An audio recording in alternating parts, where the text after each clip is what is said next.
اعوذ باللہ من الشیطان الرجیم بسم اللہ الرحمن الرحیم یا ایھا الذین آمنوا انما الخمر والمیسر والانصاب والازلام رجس من عمل الشیطان فاجتنبوہ لعلکم تفلحون۔ اے ایمان والو،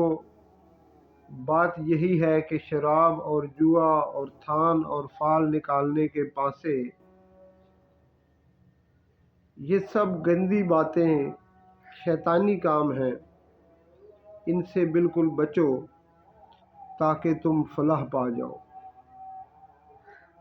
سورہ مائدہ کی آیت نمبر 90 ہے، اور اس سلسلہ کلام کی جس میں اللہ سبحانہ و تعالی یا ایھا الذین آمنوا کہہ کر ایمان والوں سے مخاطب ہیں، یہ 38 نمبر آیت ہے۔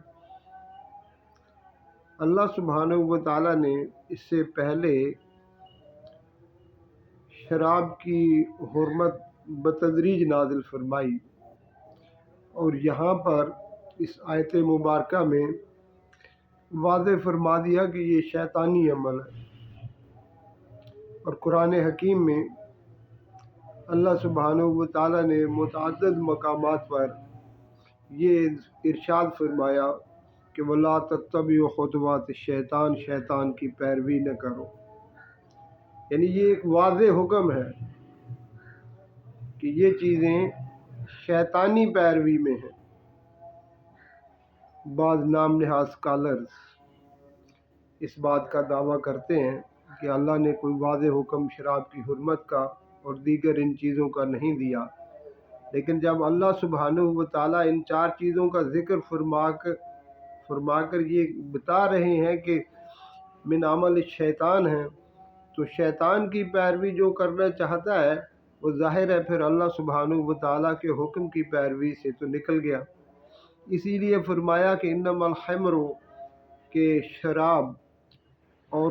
یہاں خمر سے مراد صرف شراب ہی نہیں ہے بلکہ وہ ساری ہی نشہ آور چیزیں، جس کی قلیل مقدار بھی نشہ آور ہے، اس کی کثیر مقدار بھی نشہ آور ہے۔ اس لیے کثیر مقدار سے اگر نشہ آتا ہے تو اس کی قلیل مقدار بھی حرام ہے۔ اس لیے وہ جو بھی ہو، جس صورت میں بھی ہو، اس کا استعمال جو ہے اسے ترک کرنا چاہیے۔ اسی طرح فرمایا کہ جوا ایک ایسی لعنت ہے کہ جو لوگوں کے درمیان نفرت کا سبب بنتی ہے۔ ایک شخص کا مال بغیر محنت کے دوسرے کے پاس چلا جاتا ہے، اور اس سے معاشرے کے اندر ایسا بگاڑ پیدا ہوتا ہے کہ جس سے بہت سارے لوگ جو ہیں وہ اپنی دولت اور جاگیر سے محروم ہو جاتے ہیں، اور پھر ان کے خلاف، دوسروں کے خلاف ان کے دلوں میں نفرت پیدا ہوتی ہے۔ اللہ سبحانہ و تعالیٰ نے اس طریقے کو، جوئے کو بالکل حرام قرار دیا ہے۔ اور اس کے بعد فرمایا جو تھانوں پر لوگوں کے جیسے خانقاہیں بنی ہوئی تھی، جیسے بتوں کے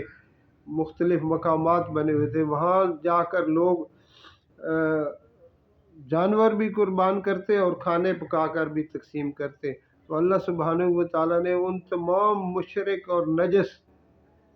مقامات پر، مشرکانہ روایات کو، اس کا بھی اللہ سبحانہ و تعالیٰ نے منع فرما دیا کہ ایسا بھی کوئی نہ کرے۔ والازلام، اور وہ پانسے کے تیر، کہ عربوں میں یہ مشہور تھا کہ وہ سب فال نکالتے تھے، فلاں کام کرنے کے لیے فال، فلاں کام کرنے کے لیے نکال، تو اللہ سبحانہ و تعالیٰ نے اس کو بھی حرام قرار دیا ہے کہ